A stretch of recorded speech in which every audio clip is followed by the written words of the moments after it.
तो उन्होंने कहा बता आपको मैंने क्यों बुलाया है? तो मैंने कहा नहीं सर। बोले आपकी हिम्मत कैसे हुई मुझे सीरियल के लिए फ़ोन करने की? तो मैंने कहा इस आदमी से मिलना पड़ेगा।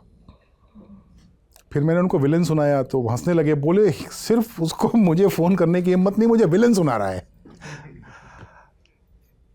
तो फिर बोले मैं करूँगा। तो मैंने कहा डन। फिर पैसे वैसे की बात हुई तो पैसा वैसा तो आसान था। उन्होंने कहा मैं इतने बजे आऊँगा और इतने बजे चला जाऊँगा, बस। मैंने कहा done sir. Much later, pilot के बाद एक दिन शूटिंग चल रही थी, रात को 9:30 पौने 10 बजे करीब। विनीत का शॉट था और एक मर्सिडीज़ खड़ी है और विनीत का चेहरा, वो मर्सिडीज़ धमकी देके जा रही है। विनीत का चेहरा ऊपर आएगा और मर्सिडीज़ निकलेगी और मर्सिडीज़ की छत पे विनीत के चेहरे का रिफ्लेक्शन आएगा और जैसे ही वो मर्सिडीज़ निकल जाएगी फ्रेम से, एक अकेला खड़ा हुआ विनीत रह जाएगा। धमकी का असर। ये शॉट लिया जा रहा है और शमी जी को ये शॉट बहुत अच्छा लग रहा है, तो वो मेरे पीछे बैठे हुए हैं, मॉनिटर पे देख रहे हैं। उनका मुंह यहाँ है, मेरा मुंह यहाँ है। और एक आधी रिहर्सल हुई तो बोले बड़ा अच्छा शॉट है अनुभव, बहुत अच्छा शॉट है। तो अचानक मैंने उनसे कहा कि, मैंने कहा सर 10 बज गए आप गए नहीं? तो उनका ये था कि मैं 4 बजे चला जाऊँगा कि 5 बजे चला जाऊँगा। तो बोले कैसे जाऊँगा? मैं कहा क्यों, क्या हुआ? उनका शॉट भी नहीं है आपका? तो गाड़ी मेरी है। अच्छा, मुझे ये सब पता था। मैं उनको थैंक यू बोल रहा था अपने तरीके से कि आपने ये मुझे बोला था कि आप 6 बजे चले जाओगे, आप 10 बजे अपनी गाड़ी के शॉट के लिए रुके हुए हो।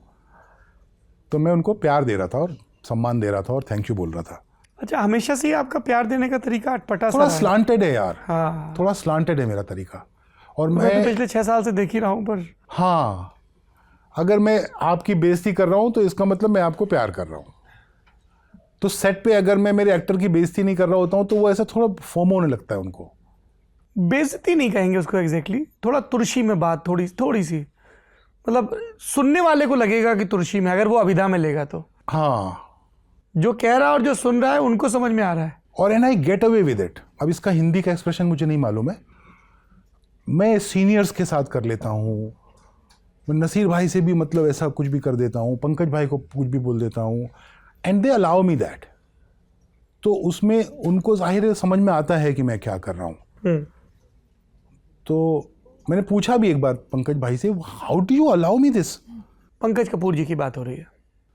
तो उन्होंने कहा तू प्यार से करता है, हमको पता है ना। तो मैंने कहा अच्छा सर, मुझे पता नहीं मैंने कब प्यार जताया। बोला अच्छा ठीक, अपना काम कर। हड़काया है कभी किसी ने, ऐसी बुजुर्ग एक्टर ने या समवयस्क ने? कभी नहीं, बिल्कुल कभी नहीं, रधेड़ के धर दिया हो? कभी नहीं। एक दिन शम्मी कपूर साहब से ना इत्तेफाकी हो गई थी एक शॉट पे। बड़ा अच्छा किस्सा है, सुनना चाहिए जी। थोड़ा लंबा है। तो बहुत बड़े डॉन हैं, उनका बेटा फार्म हाउस पे गया था छुट्टी करने और खबर आई कि वो नहीं रहा, हत्या। शिकस्त की कहानी चल रही है। शिकस्त की कहानी, हत्या हो गई उसकी। तो उनकी गाड़ी आके रुकती, उस जमाने में टाटा सियरा आई थी गाड़ी एक। तो गाड़ी से उतरते और बेटे की लाश उल्टी औंधे मुंह स्विमिंग पूल में तैर रही है। तो वहाँ से चलते हुए आते हैं। मनोज पावा उनके छोटे भाई बने थे। वो थोड़ा बड़े आदमी का बेटा जो, तो वो थोड़ा फ्रिवलस आदमी था, वो भागता हुआ आता है वहाँ से और उसको इतना प्यार है अपने भतीजे से कि वो भूल ही जाता है कि ज़मीन ख़त्म हो गई, पानी शुरू हो गया। तो वो वॉक करता हुआ चला जाता है पानी पे और फिर जाहिर है वो। तो मैंने एक रिहर्सल करी तो शम्मी कपूर साहब बहुत तेज़ी से चलते हुए आए। तो मैंने कहा नहीं सर, अविराम करे, ये तेज़ नहीं आएगा, ये हाथी की तरह आएगा, एक एक कदम इसका पड़ेगा, ये देखेगा, इसको पूरा चलेगा कि ये हुआ क्या, ये हत्या है कि ये आत्महत्या है, वो सब देखेगा उसको। तो उन्होंने कहा मेरा बेटा है यार। मैं कहा नहीं, ये अभिराम कर का बेटा है। तो थोड़ा सा ऐसा डिसएग्रीमेंट हुआ।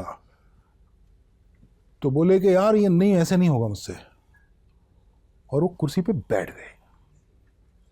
तो मैंने थोड़ी देर वेट किया, फिर मैं भी आके कुर्सी पे बैठ गया।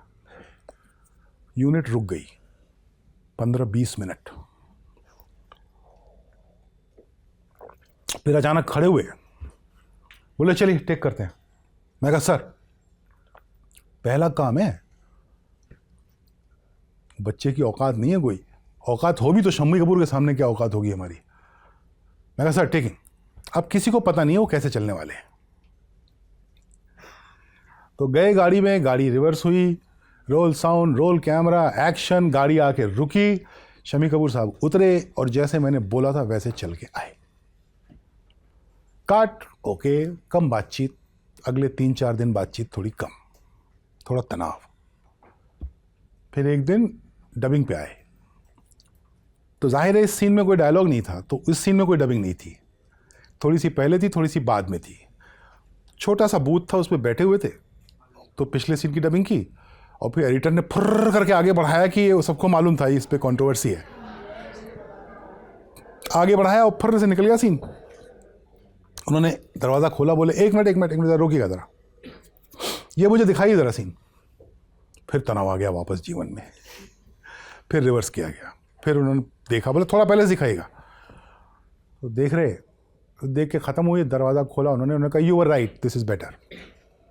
ये बड़प्पन है, बिल्कुल बड़े आदमी का बड़प्पन।